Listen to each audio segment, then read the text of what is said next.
Well, I just got finished with what for this guy is the most complex and probably the most fun project that I've ever done. It is a perpetual calendar and clock. I'm going to show you how I created this project in my shop, and then I'm also going to be posting a separate video showing you how the clock was actually designed in VCarve Pro. So if you're interested in learning more, watch on.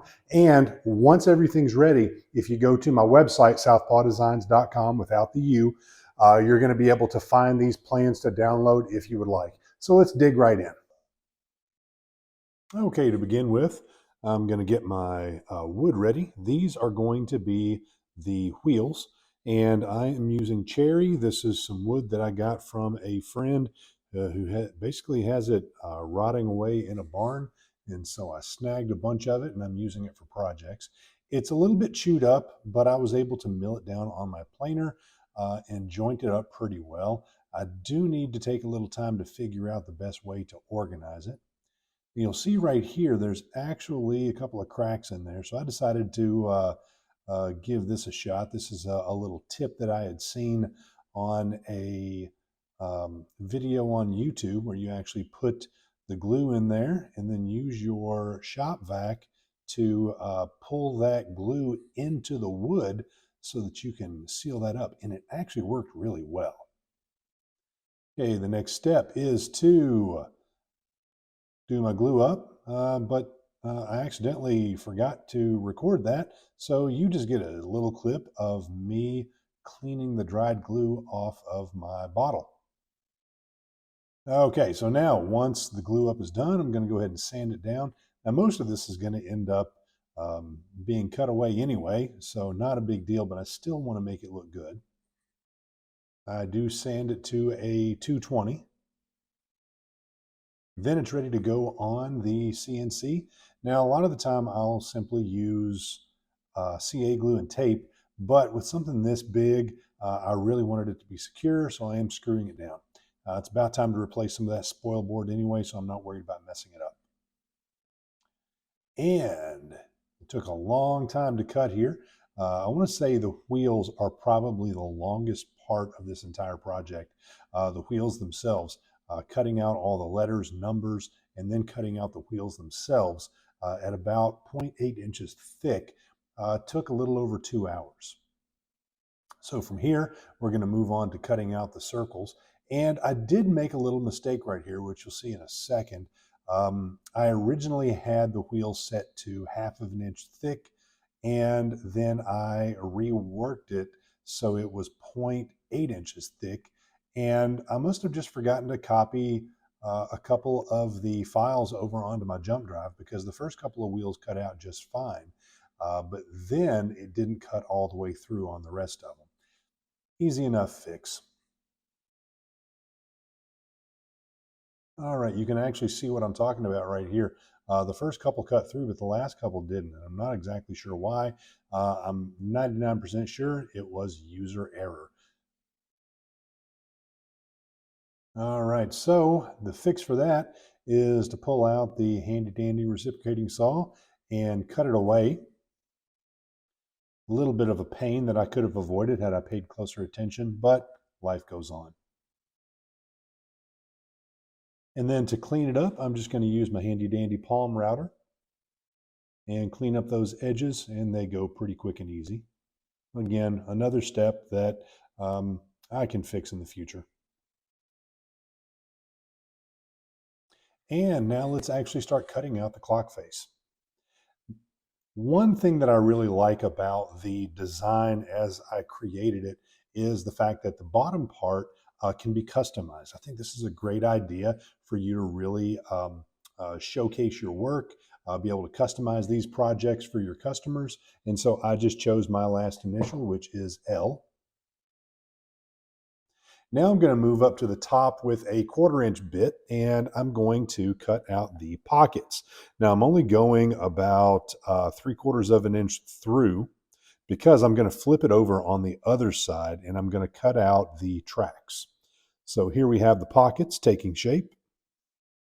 Now, here's where things started to kind of mess up a little bit. I was able to recover, but the problem I ran into here is I only had two tabs on this profile cut.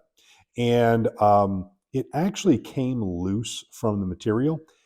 That is a bad thing because what we need to do is we need to be able to pick up this piece and flip it over in the exact same spot.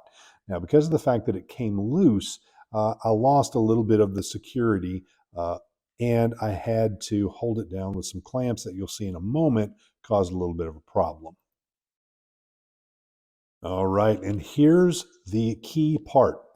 I actually drill a little bit of a hole down into my spoil board and I'm going to put a dowel through that. That way I can flip this piece over and then do the back part of my cut, which are going to be the tracks, and I can make sure that they're in the exact same spot. That's going to help make sure that the tracks line up perfectly with the pockets at the top so we can see the day, date, and week through the top. Now, because of the fact that the tabs came loose, they just weren't thick enough, I kind of have to secure them a little bit better. Okay, so at this point, I'm going to put a dowel through the center of the clock. It's a handy thing about making a clock. We know where the dead center is, which I put in my design in VCarve Pro. Now, I'm going to put a hole in the spoil board and then flip it over. So I know that the clock goes in the exact same spot. So because of the fact that my tracks match up in VCarve Pro using the front and back tool, that'll be a separate video that I'll post. I can flip the clock over and it should be in the exact same spot so the tracks cut out perfectly. And everything works fine except for the fact that the tabs came loose. You'll notice right here that the piece tries to turn a little bit, even though I have those clamps on there. More about that in just a second. So I just do my best and jam a piece of wood in there to hold it stationary so it doesn't shift anymore. And that seems to do the trick.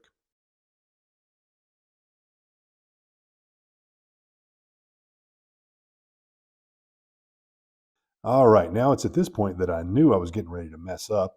Um, I didn't like the fact that this clamp was right there. In fact, it's not a clamp that I would typically use, but I was in a pinch and I needed to adjust. So I put that clamp there and I was hoping that it wouldn't cut right into it. In fact, I had my finger on the pause button just in case it did, but it went quicker than I thought it would. And the problem really happens when the router comes up and goes to the top. I knew it was going to drag across that clamp and I meant to pause it and move it out of the way, but it happened quicker than I thought and I hit it. No big deal. It cut into the aluminum a little bit and the bit was fine, but it did shift the bit, so the depth needed to be adjusted once I moved it up.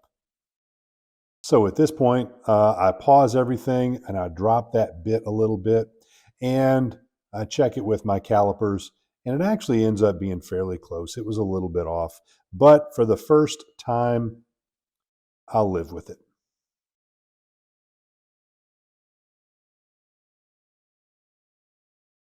Okay, so now we see the tracks start to cut at the top, and here's where it really matters because we want to make sure that these tracks line up with the pockets from the other side.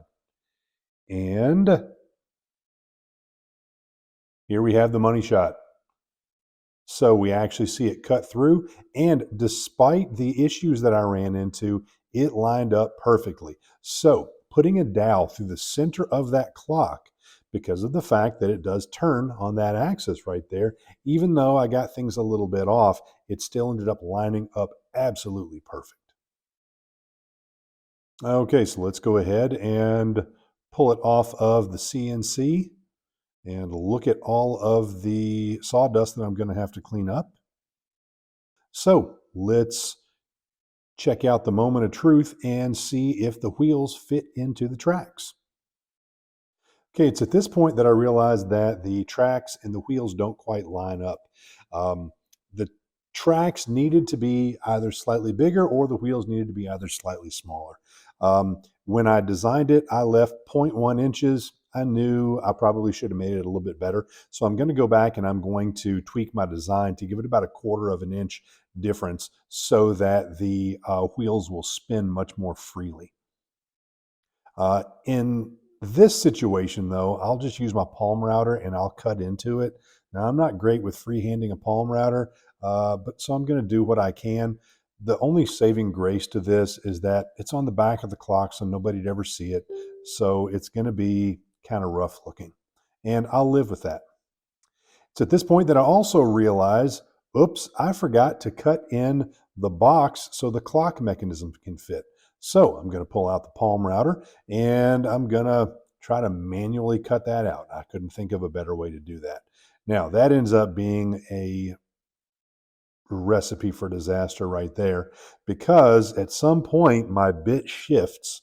Like I said, I'm not good at hand routing with a palm router, and I cut right through it. So I quite literally have to make something sort of like a Band-Aid, and I take a piece of walnut and I simply cover it up.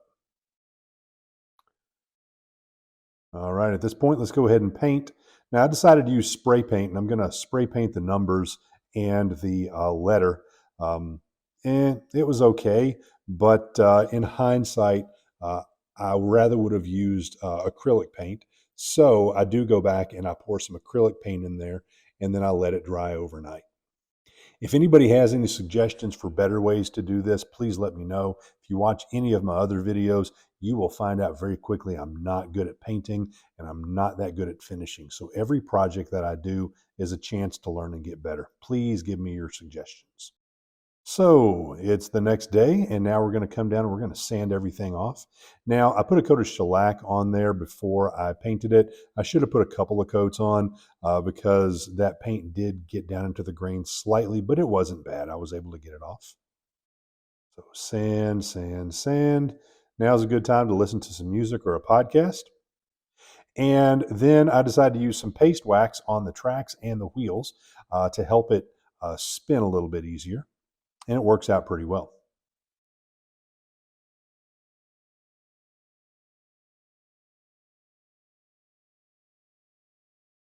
All right, so let's go ahead and put it together and take a look. And boy, that looks pretty. Now, I'm a big fan of using Odie's oil, so I decided to use some Odie's oil on it. I love the way that it makes the walnut pop. In hindsight, I don't know if that was the best choice or not because when I put it on the wheels, I don't know. They just didn't really turn out as good as I thought they would, but it's not bad. What would you use for a finish? Please let me know.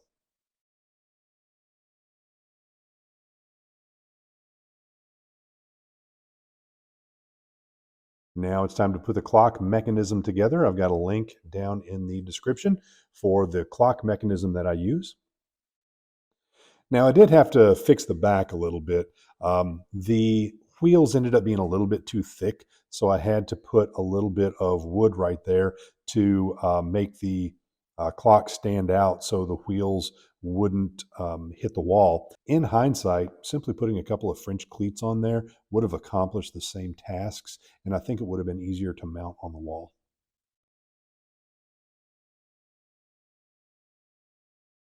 And there we go. The wifey loves it, so you know what that means.